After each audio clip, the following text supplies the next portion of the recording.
போலாம் தான். ஆனா அந்த முத்துப்பாண்டி வந்து ஏதாவது செய்வானு தான் ஒரு யோசனையா இருக்கு. சார் அவர் அங்க வந்தாருன்னா நானே உங்களுக்கு கால் பண்ணி சொல்றேன் சார். என் ஹஸ்பண்ட் தனியா இருக்கேன்னு சொல்றாரு சார். வலி தாங்க முடியலன்னு சொல்றாரு. அதான் கால் பண்ணிருக்காரு. நான் உடனே போய் ஆகணும் சார். சரி போங்க. ஆனா சேஃப்டிக்காக ஒரு கான்ஸ்டபிள கூட அனுப்புறேன். Constable sir. வாங்க சார். சொல்லுங்க சார். நீங்க என்ன பண்ணுங்க, இந்த அம்மா கூட போங்க. ஆ. கூடவே இருந்து அவங்க என்ன நடக்குதுன்னு உடனுக்குடன் கால் பண்ணி சொல்லுங்க. Okay sir. செஞ்சிரேன் சார். வாங்க மேடம். ஒரு நிமிஷம் சார். இங்க வா.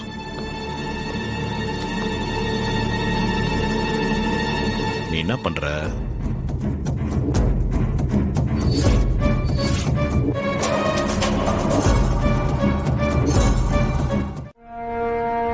தொலைஞ்சு போனது 8 லட்சம் ரூபாய் தான் யார் யாருக்கெல்லாம் தெரியும்?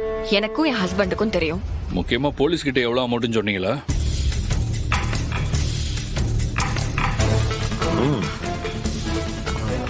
இல்ல இல்ல சார், நான் இன்னும் ஒரு தடவை கூட அவங்க கிட்ட சொல்லல. எவ்வளவு அமௌண்ட்னு யார்கிட்டயுமே சொல்லல. அப்புறம் எப்படி அந்த இன்ஸ்பெக்டர் கரெக்டா 8 லட்சம் தொலைஞ்சு போயிருக்குன்னு திரும்ப திரும்ப சொல்றாரு? இதுதான் பாயிண்ட் நம்பர் 1. என்ன சொல்றீங்க சார்? இப்ப வரைக்கும் எவ்வளவு அமௌண்ட் தொலைஞ்சு போச்சுன்னு அந்த இன்ஸ்பெக்டர் கிட்ட சொல்லவே இல்லை சார். அப்புறம் எப்படி அவரு 8 லட்சம் ரூபான்னு சொல்லிருப்பாரு? ஏன்னா திருடினவனுக்கு தானே அதுல எவ்வளவு பணம் இருக்குன்னு தெரியும். திருட்டு ராஸ்கல்.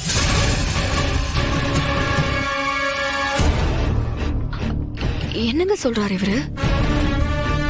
இது அந்த இன்ஸ்பெக்டரோட வேலையா? பாக்க அப்படிதான் தெரியுது. இப்ப நம்ம என்னங்க செய்யறது? கொஞ்சம் பொறுமையா நான் சொல்றத கேளுங்க. உங்களுக்கு உங்க பணம் வேணும். எடுக்காத வீராவை ஜெயில போடுறதால அந்த பணம் உங்களுக்கு கிடைக்க போறது இல்ல. அது புரியுதா உங்களுக்கு? புரியுது சார். உண்மையிலேயே அந்த பணத்தை அந்த இன்ஸ்பெக்டர் தான் எடுத்திருப்பாருன்னு நான் ஸ்ட்ராங்கா சந்தேகப்படுறேன். ஆனா அது வெறும் சந்தேகம் தான். அதை முதல்ல நம்ம கன்ஃபார்ம் பண்ணிக்கணும். ஆனா அது எப்படி சார்? முதல்ல நீங்க நான் சொல்ற மாதிரி அப்படியே பண்ணுங்க. அப்பதான் எடுத்தது அந்த மனுஷனானு கன்ஃபார்ம் பண்ண முடியும். சரிங்க சார், சொல்லுங்க. இப்போ என்ன பண்ணும்?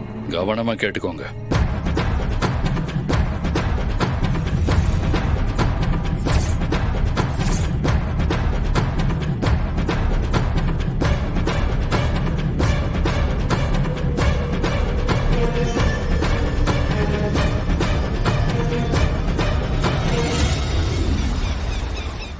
இந்த விஷயத்தை நான் பாத்துக்கிட்டேன்.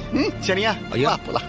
சரி. அப்பாடா, அந்த முருகனா பார்த்துதான் உங்களுக்கு நல்ல புத்தியை கொடுத்திருக்கான். சரி சரி, சீக்கிரமா கிளம்புங்க. என்னங்க அது? வீரா மேல உங்களுக்கு இருந்த கோபமெல்லாம் போயிருச்சா?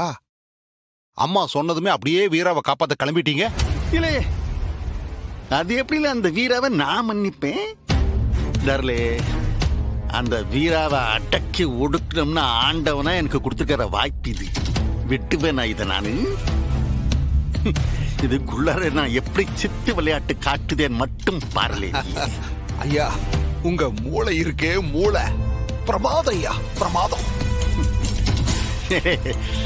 கம்ப்யூட்டர் கண்டுபிடிக்கிறதுக்கு முன்னாடியே இந்த ஆண்டவன் அந்த கம்ப்யூட்டர் என் மூளைக்குள்ளார திணிச்சு அமைச்சிருக்காங்க.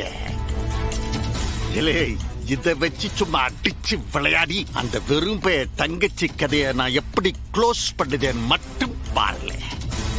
இல்லே ஐயா, நீ என்ன பாக்கியமே நீ நம்பி போன்னு சொல்லுத, நீ என்ன நீ கேள்வி கேட்டுக்கிட்டு இருக்க? வாலே வா.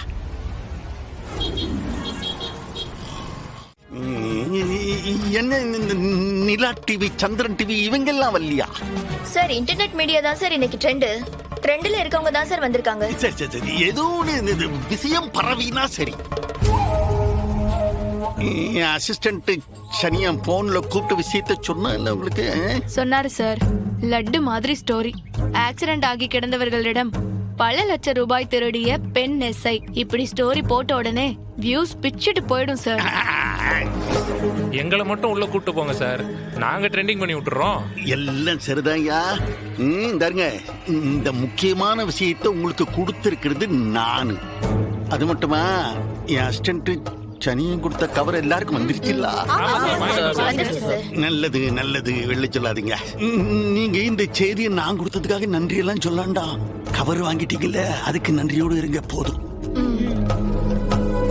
செய்தியை நல்ல பெருசு பண்ணி விட்டுருன்னா பாத்துக்கிடுங்க. பாட்டி கிளம்பிடுவோம் சார். நல்லது. சார் டிவில நியூஸ் தொடர்ந்து ரிப்பீட் ஆயிட்டே இருக்கும் sir. Very good very good.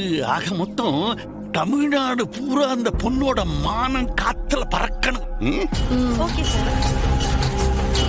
பிறகு இன்னொரு முக்கியமான விஷயம் என்ன சார்? இந்த நியூஸ் வரும்போது வெறும் பெண் எஸ்ஐ வீரலட்சுமி அப்படின்னு மட்டும் வரணும். அவ அந்த செந்தூர் பிரசிடென்ட் சண்முகத்தோட தங்கச்சி அப்படின்னு வரலாம். தவறி கூட முன்னாள் பிரசிடென்ட் சௌந்தர பாண்டியோட மருமகள் அப்படின்னு வந்துடக்கூடாது.